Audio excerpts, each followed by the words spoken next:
Bonjour, merci d'être l'invité d'Africa Globe TV. Présentez-vous à nos internautes. Bonjour chers internautes, je suis Abdelaziz Diop. Je suis actuellement une formation de philosophie à l'université Cheikh Anta de Dakar et je suis également membre de la start-up Newspreneuriat et plus précisément le directeur de publication. C'est quoi cette start-up Newspreneuriat? Newspreneuriat est une start-up et sa vocation est la promotion de l'entrepreneuriat à travers le numérique. C'est une start-up qui a pour seul et unique objectif participer à la promotion de l'entrepreneuriat des jeunes plus précisément, au Sénégal particulièrement. Oui, et cette promotion-là se fait comment concrètement? Est-ce que c'est juste en publiant les informations sur les entrepreneurs ou bien il y a autre chose? Bien sûr qu'il y a autre chose. C'est quoi? L'accompagnement des entrepreneurs. Nous partons à la recherche de jeunes entrepreneurs, voir leurs projets, travailler avec eux, essayer de voir l'aboutissement de ce projet et la faisabilité de ce projet. En plus de cela, nous ne partageons pas seulement de l'information entrepreneuriale. Nous participons à la visibilité, à leur quête de visibilité dans leur travail, dans leurs projets et voir aussi dans quelle mesure leurs projets peuvent se faire, dans quelle mesure leur projet est faisable. Et pour cela, nous leur présentons plutôt différents produits, entre autres notre magazine, notre programme Campuscom et notre futur programme Miss Entrepreneuriat. Oui, en fait, vous ne faites que beaucoup plus de la communication autour de leur projet. Exactement, en quelque sorte. Mais aussi, nous pratiquons du journalisme entrepreneurial. Oui, très bien. Alors, dans quel contexte est né ce projet et qui le finance? Newspreneuriat est né dans un souci d'apporter une solution. À l'issue de notre formation de journalisme et communication, nous participions à des cérémonies et nous voyons que les journalistes s'intéressaient beaucoup plus à la politique, à l'économie. Et nous voyons qu'il y avait une négligence du côté de l'entrepreneuriat. L'entrepreneuriat n'était pas beaucoup considéré. Et nous pensons que la politique, l'économie, tout comme l'entrepreneuriat, mériterait d'avoir beaucoup plus de visibilité. Les entrepreneurs, ils communiquent leurs projets et ce sont ces projets qui participent au développement de ce pays. Et nous nous sommes dit que ces projets-là, ces gens qui travaillent sur ces projets, méritaient eux aussi d'être entendus, méritaient eux aussi d'être vus, mériteraient eux aussi d'être compris.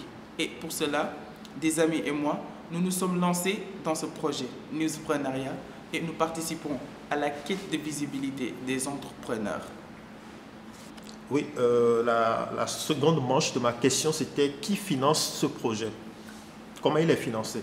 Le projet est financé par nous-mêmes, les membres de la start-up de Newspreneuriat. Nous faisons du crowdfunding et chaque mois, on cotise. Chaque mois, on donne quelque chose. Et à partir aussi de nos différents marchés, nous finançons le projet. Nous réussissons à avancer et à concrétiser ce rêve de voir un journal entrepreneurial au Sénégal. Très bien. En fait, vous êtes étudiant. On se pose bien la question de savoir comment est-ce que vous arrivez à avoir assez d'argent pour financer un magazine, parce qu'un magazine, ça coûte cher. Ne serait-ce que l'impression, je pense que ça coûte des millions. Donc, déjà, vous êtes combien dans votre équipe? Exactement. Nous sommes 8 dans l'entreprise. Pour le moment, on est 8. À la base, c'était 3-4 personnes. Maintenant, nous sommes 8 personnes. Il y a d'autres qui nous ont rejoints. Et il est bon de préciser que on a fait 2 ans avant de songer à créer un magazine entrepreneurial. Et c'est à l'issue de ces 2 ans-là, on a compris que les ressources étaient là, pas les ressources financières, mais les ressources étaient là pour pouvoir programmer, envisager un magazine. Et ce magazine est né à partir de ce que nous avons eu à faire pendant les 2 ans. Et enfin, nous avons réalisé le magazine Maxpreneuriat, qui est un magazine entrepreneurial. Oui, alors, c'est quoi la périodicité du magazine? C'est par 3 mois. C'est un trimestriel? C'est un trimestriel. Très bien. Et là, quel est le modèle économique de votre magazine? De notre magazine, de l'entreprise de notre magazine? Bon, sinon, oui, les deux, si vous voulez. D'accord. Je crois que nous réussissons à faire quelque chose, à avoir quelque chose grâce à des services que nous lançons. Et le magazine aussi fait partie de ces services. Nous faisons de la couverture médiatique, c'est-à-dire vous avez un événement entrepreneurial, nous sommes là, nous assistons à l'événement, nous faisons des prises de vue, des enregistrements, des interviews et à la fin nous vous produisons votre article. Et c'est quelques parmi les services que nous présentons. Nous avons aussi le magazine qui est aussi une source de revenus pour l'entreprise. Nous invitons chaque 3 mois un entrepreneur dans un domaine bien précis et nous essayons de développer ce domaine, voir comment est-ce que les gens réussissent à entreprendre dans un domaine. Comme par exemple, le dernier numéro portait sur la mode et l'art. Et nous avions invité un entrepreneur du nom de Bamba, qui est le fondateur de la marque Bamba Élégance Africaine. Et avec lui, on a su faire son portrait. On a su développer des articles qui parlent de la mode, qui parlent de l'art avec le berger de l'île d'Angor. Et enfin, le magazine a vu le jour. Ce sont ces différents produits et magazines qui font que Newsprenariat réussit à avoir quelque chose. Très bien. Donc, quand vous faites la couverture, c'est payé, c'est ça? Oui, bien sûr. On a un pack de publicité qu'on a initié, on l'appelle le Wolf Pack. C'est un terme anglais qui signifie meute de loup. On l'a initié comme ça et on pense que c'est juste une meute de publicité. Il y a un pack alpha, un pack bêta et un pack gamma. Les entrepreneurs qui choisissent les différents types de packs auront une possibilité de se payer une publicité à travers le magazine, non seulement, mais aussi à travers nos différentes pages ou bien réseaux sociaux. Oui, et au début, vous disiez que ça essaie de faire de la promotion de l'entrepreneuriat à travers le numérique. Est-ce que vous avez une version numérique du magazine? Je crois savoir que c'est de l'imprimé. Exactement, oui. C'est de l'imprimé, oui. Mais c'était une perspective lorsque nous débutions en mars dernier. C'est en 2023 qu'on a décidé que le magazine devrait avoir une version numérique parce qu'il y a des gens de la diaspora qui réclamaient le magazine. On a jugé nécessaire que ça devrait être comme ça. Combien vous tirez d'exemplaires par Minimum, nous tirons 100 par 3 mois. 100 par trimestre. Et c'est vendu où? C'est distribué où? Au début, c'est nous qui vendions. On avait programmé de faire un événement de présentation des égéries du magazine. Et à travers cet événement, nous vendions les magazines. Mais on s'est réalisé que c'était quasi difficile, c'était très difficile d'organiser chaque 3 mois un événement pour vendre des magazines. Au finish, on fait beaucoup plus de pertes que de profits. Et pour cela, on a décidé de créer des points de vente, comme là où nous sommes au conseil départemental de la jeunesse de Pékin et à l'université aussi. Il y a des gens qui nous aident. Entre guillemets, ce sont nos représentants qui nous aident à vendre les magazines à l'université et à Dakar. Vous m'avez dit que vous étiez 8 dans le projet. Vous êtes tous des rédacteurs. La plupart de nous sommes des journalistes rédacteurs, bien sûr. Oui. La plupart d'entre nous étaient déjà des gens passionnés d'écriture, comme moi et Eugénie. Nous étions des gens qui adoraient écrire. D'autant plus que c'était beaucoup plus facile parce qu'on était tous dans la même classe. On s'échangeait nos textes entre autres.